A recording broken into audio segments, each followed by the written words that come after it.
Welcome to the MediByte channel. I'm so glad you're here. In today's explainer, we're going to dive right into the biological transition of menopause, backed by clear, evidence-based science. As a healthcare professional, I see how this topic is so often surrounded by confusion, maybe even a little bit of taboo. But today, we are completely demystifying the clinical journey. Here's a quick look at our roadmap for this explainer. We'll be hitting 5 key areas: defining menopause, breaking down the stages of the transition, recognizing perimenopause symptoms, understanding postmenopausal body changes, and finally, looking at effective treatment options. All right, let's jump right into section 1, defining menopause and looking at the biological facts. So, clinical menopause is a completely natural biological transition, right? But here's the catch. It's officially diagnosed only in retrospect. You literally have to go 1 full year without a menstrual cycle before a doctor will officially say, yes, you've reached menopause. It marks the permanent end of periods, ovulation, and natural fertility. Now, you might be wondering, when does this actually happen? Well, in the United States, 51 is the average age, but keep in mind, anywhere between 45 and 55 is considered completely normal. It can even happen a bit earlier due to external factors like smoking, living at high altitudes, or dealing with certain autoimmune diseases. The real question is the why. Why does this happen? Well, it's all about your hormones. During your reproductive years, your ovaries are like a well-oiled machine, consistently producing enough estrogen and progesterone to keep your cycle regular. But as we age, those ovaries naturally stop producing those key hormones. That steep drop-off is exactly what triggers the entire menopausal process. Moving right along to section 2, the transition stages and the timeline.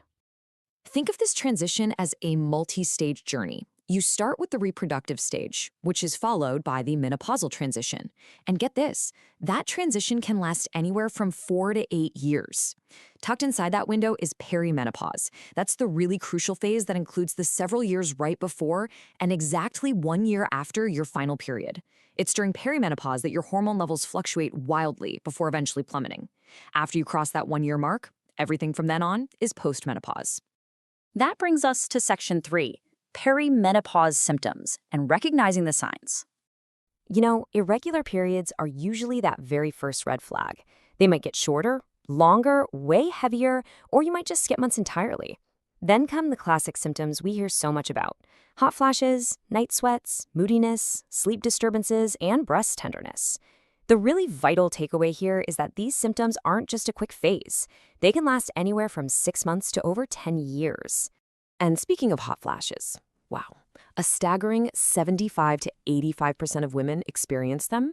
They are not just some brief, rare annoyance. On average, women actually deal with hot flashes for nearly 7.5 years. But what exactly is going on during a hot flash? While the exact cause is still a little bit of a medical mystery, we do know it involves a sudden resetting of your brain's internal thermostat, the hypothalamus. Tiny increases in your core body temperature trick the brain into thinking you are completely overheating. So what does your body do? Your blood vessels dilate, causing a sudden, intense flush of red, warm skin and profuse sweating that can last anywhere from 30 seconds to 5 long minutes. Okay, let's look at section 4, postmenopause changes and their long-term impacts. So estrogen is actually incredibly protective. Once it's gone, that sustained lack of it makes women more vulnerable in a few key areas. For instance, bone density drops rapidly in those first 5 years, which significantly bumps up the risk of osteoporosis and fractures. We also see a spike in unhealthy LDL cholesterol, which might explain why coronary artery disease becomes a lot more common post-menopause. On top of that, your skin loses collagen and elastin, so it becomes thinner. And a very similar thinning happens in the reproductive tract, too. And that leads us to a really important clinical term: genitory urinary syndrome of menopause. It's a newer, much more accurate term that absolutely validates those highly uncomfortable vaginal and urinary symptoms that often pop up. Because of the loss of estrogen, the lining of the urethra and vagina gets thinner and drier.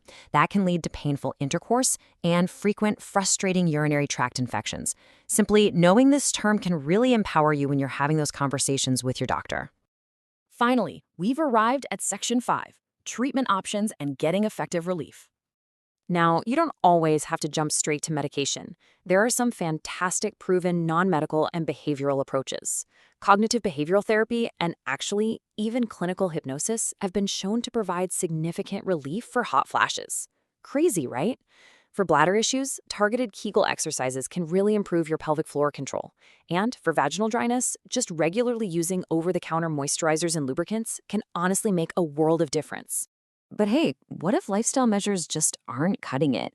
That is completely normal.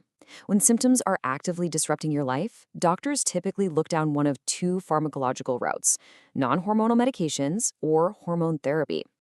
Looking at the non-hormonal side first, we have some really solid options.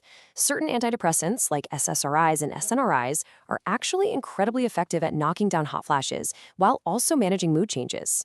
There's also a newer FDA-approved medication called fezolinetant that specifically targets the neural pathways causing those hot flashes. Even meds like gabapentin, which helps with sleep, or oxybutynin for an overactive bladder, can be used off-label to give you real symptom relief without introducing any hormones. Now, on the other side, there is a very clear clinical consensus on hormone therapy. It remains the absolute gold standard. It's literally the most effective treatment out there for hot flashes, night sweats, and vaginal dryness. But because there are some potential risks involved, it's generally only recommended for women dealing with genuinely bothersome symptoms, usually those under 60 who are within 10 years of the onset of menopause.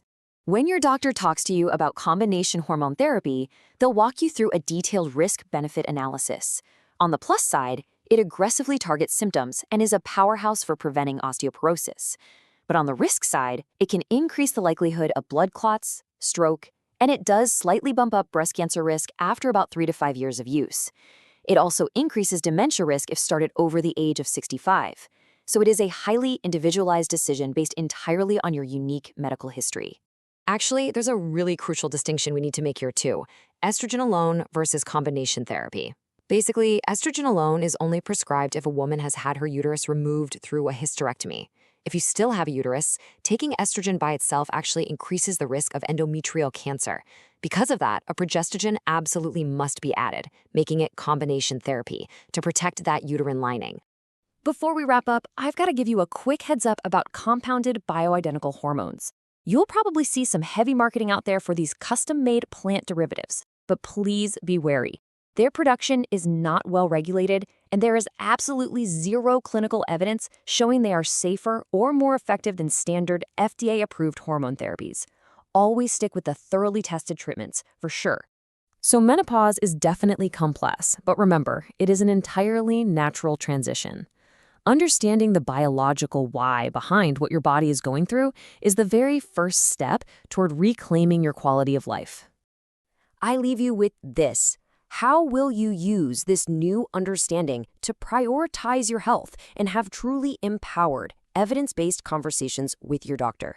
Thank you so much for hanging out with us for this explainer. As a healthcare professional from MediByte, my absolute goal is to give you the tools to understand your body fully. If you found this information helpful, please hit that like button, share this with anyone who might benefit, and subscribe to the MediByte channel for more trusted, evidence-based medical insights. Until next time, stay curious and stay healthy.